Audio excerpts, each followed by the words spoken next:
Hello बच्चों, आइए इस प्रश्न को देखते हैं। अच्छी दृष्टि कैरोटीन प्रचुर खाद्य पदार्थों के अंतर्ग्रहण पर निर्भर करती है। निम्न में सर्वोचित कथन का चयन कीजिए। 1. कैरोटीन में विटामिन ए के व्युत्पन्न बनते हैं। 2. प्रकाश वर्णक आंतरिक खंड की झिल्लिका बिंब में गड़े होते हैं। 3. रेटिनल विटामिन ए का व्युत्पन्न है। 4. रेटिनल सभी दृष्टि प्रकाश वर्णकों का प्रकाश अवशोषी भाग है। विकल्प ए 1, 3 व 4, बी 1 व 3, सी 2, 3 व 4 या डी 1 व 2। इस प्रश्न की जो मुख्य अवधारणा वह है रोडोप्सिन। यहाँ पर हम देखेंगे कि रोडोप्सिन क्या है और इसकी दृष्टि में क्या भूमिका होती है। तो रोडोप्सिन जो है यह शलाकाओं में पाया जाने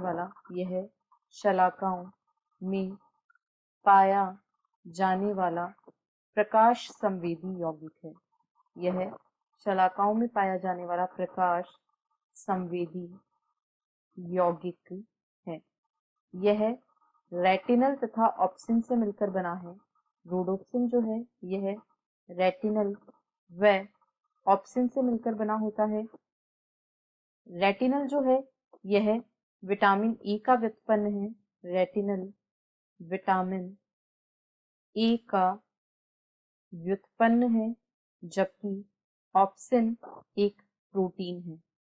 रेटिनल जो है यह सभी दृष्टि प्रकाश वर्णकों का प्रकाश अवशोषी भाग है।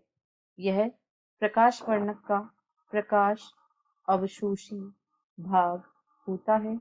इसीलिए विटामिन ए दृष्टि के क्षेत्र में या दृष्टि के संबंध में एक बहुत ही महत्वपूर्ण विटामिन है। और विटामिन ए का जो पूर्ववर्ती होता है वह कैरोटीन होता है। कैरोटीन विटामिन ए का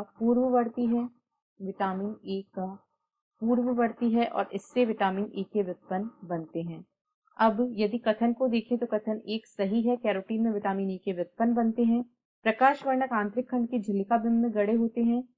यह इससे संबंधित नहीं है और उचित भी नहीं है। 3 में कहा गया है रेटिनल विटामिन ए का व्युत्पन्न है, यह बिल्कुल उचित है।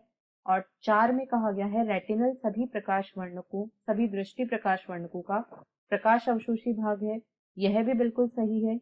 यानी 1, 3 और 4 ये दिए गए संबंध में सबसे उचित कथन है। इसलिए विकल्प ए इस प्रश्न का सही उत्तर है और शेष अन्य 3 विकल्प गलत हैं।